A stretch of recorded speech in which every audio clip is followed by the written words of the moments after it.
Chapter 8. At 5 o'clock the two ladies retired to dress, and at 6:30 Elizabeth Bennet was summoned to dinner.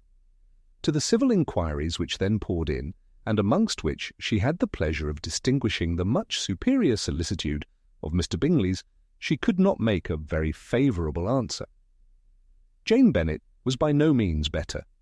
The sisters, on hearing this, repeated 3 or 4 times how much they were grieved, how shocking it was to have a bad cold, and how excessively they disliked being ill themselves, and then thought no more of the matter, and their indifference towards Jane Bennet, when not immediately before them, restored Elizabeth Bennet to the enjoyment of all her former dislike. Their brother, indeed, was the only one of the party whom she could regard with any complacency.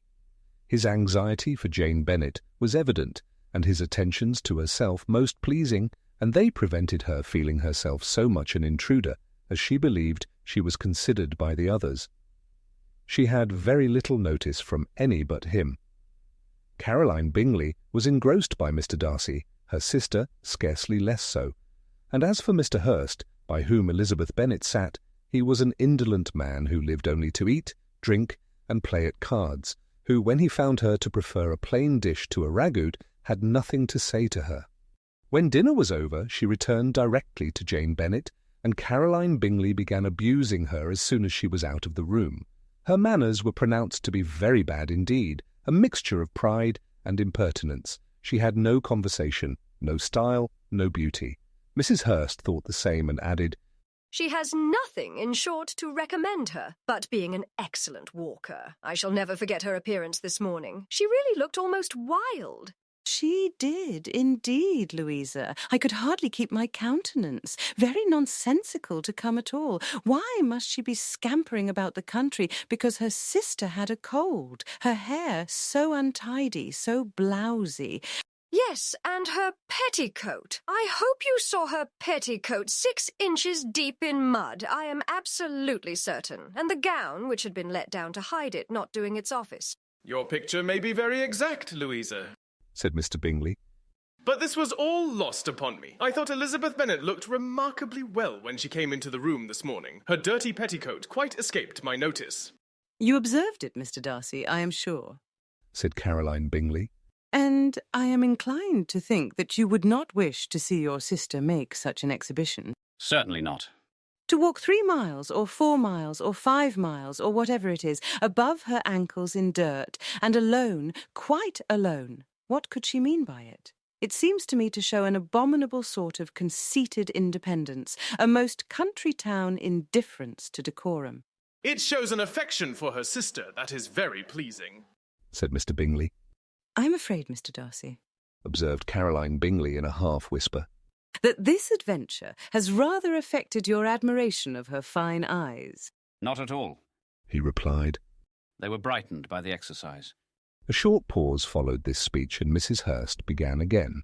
"I have excessive regard for Jane Bennet. She is really a very sweet girl, and I wish with all my heart she were well settled. But with such a father and mother and such low connections, I am afraid there is no chance of it." "I think I have heard you say that their uncle is an attorney on Meryton." "Yes, and they have another, who lives somewhere near Cheapside." "That is capital," added her sister, and they both laughed heartily. "If they had uncles enough to fill all Cheapside," cried Mr. Bingley, "it would not make them one jot less agreeable." "But it must very materially lessen their chance of marrying men of any consideration in the world," replied Mr. Darcy. To this speech Mr. Bingley made no answer, but his sisters gave it their hearty assent, and indulged their mirth for some time at the expense of their dear friend's vulgar relations. With a renewal of tenderness, however, they returned to her room on leaving the dining-parlour, and sat with her till summoned to coffee. She was still very poorly, and Elizabeth Bennet would not quit her at all till late in the evening, when she had the comfort of seeing her sleep, and when it seemed to her rather right than pleasant that she should go downstairs herself. On entering the drawing-room she found the whole party at loo, and was immediately invited to join them. But suspecting them to be playing high, she declined it, and making her sister the excuse, said she would amuse herself for the short time she could stay below with a book. Mr. Hurst looked at her with astonishment. Do you prefer reading to cards? said he. That is rather singular. Elizabeth Bennet Said Caroline Bingley. despises cards. She is a great reader and has no pleasure in anything else. I deserve neither such praise nor such censure. Cried Elizabeth Bennet. I am not a great reader, and I have pleasure in many things. In nursing your sister, I am sure you have pleasure. Said Mr. Bingley. And I hope it will be soon increased by seeing her quite well. Elizabeth Bennet thanked him from her heart and then walked towards the table where a few books were lying. He immediately offered to fetch her others, all that his library afforded. And I wish my collection were larger for your benefit and my own credit, but I am an idle fellow, and though I have not many, I have more than I ever looked into. Elizabeth Bennet assured him that she could suit herself perfectly with those in the room. I am astonished Said Caroline Bingley. that my father should have left so small a collection of books. What a delightful library you have at Pemberley, Mr. Darcy. It ought to be good. He replied. It has been the work of many generations. And then you have added so much to it yourself. You are always buying books. I cannot comprehend the neglect of a family library in such days as these. Neglect. I am sure you neglect nothing that can add to the beauties of that noble place.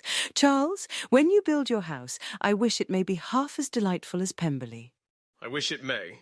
But I would really advise you to make your purchase in that neighbourhood and take Pemberley for a kind of model. There is not a finer county in England than Derbyshire. With all my heart. I will buy Pemberley itself if Mr. Darcy will sell it. I am talking of possibilities, Charles. Upon my word, Caroline, I should think it more possible to get Pemberley by purchase than by imitation. Elizabeth Bennet was so much caught with what passed as to leave her very little attention for her book, and soon, laying it wholly aside, she drew near the card table and stationed herself between Mr. Bingley and his eldest sister to observe the game. Is Georgiana Darcy much grown since the spring? Said Caroline Bingley. Will she be as tall as I am? I think she will. She is now about Elizabeth Bennet's height, or rather taller. How I long to see her again. I never met with anybody who delighted me so much. Such a countenance, such manners, and so extremely accomplished for her age. Her performance on the pianoforte is exquisite. It is amazing to me Said Mr. Bingley.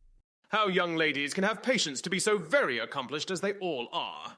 All young ladies accomplished. My dear Charles, what do you mean? Yes, all of them, I think. They all paint tables, cover screens, and net purses. I scarcely know anyone who cannot do all this, and I am sure I never heard a young lady spoken of for the first time without being informed that she was very accomplished. Your list of the common extent of accomplishments Said Mr. Darcy. has too much truth. The word is applied to many a woman who deserves it no otherwise than by netting a purse or covering a screen. But I am very far from agreeing with you in your estimation of ladies in general. I cannot boast of knowing more than half a dozen in the whole range of my acquaintance that are really accomplished. Nor I am sure. Said Caroline Bingley. Then Observed Elizabeth Bennet. you must comprehend a great deal in your idea of an accomplished woman. Yes, I do comprehend a great deal in it. Oh, certainly. Cried his faithful assistant. No one can be really esteemed accomplished who does not greatly surpass what is usually met with. A woman must have a thorough knowledge of music, singing, drawing, dancing, and the modern languages to deserve the word. And besides all this, she must possess a certain something in her air and manner of walking, the tone of her voice, her address and expressions, or the word will be but half deserved. All this she must possess. Added Mr. Darcy. And to all this she must yet add something more substantial in the improvement of her mind by extensive reading. I am no longer surprised at your knowing only 6 accomplished women. I rather wonder now at your knowing any. Are you so severe upon your own sex as to doubt the possibility of all this? I never saw such a woman. I never saw such capacity and taste and application and elegance as you describe united. Mrs. Hurst and Caroline Bingley both cried out against the injustice of her implied doubt, and were both protesting that they knew many women who answered this description when Mr. Hurst called them to order with bitter complaints of their inattention to what was going forward. As all conversation was thereby at an end, Elizabeth Bennet soon afterwards left the room. Elizabeth Bennet, Said Caroline Bingley when the door was closed on her. is one of those young ladies who seek to recommend themselves to the other sex by undervaluing their own. And with many men, I dare say, it succeeds. But in my opinion, it is a paltry device, a very mean art. Undoubtedly, replied Mr. Darcy, to whom this remark was chiefly addressed.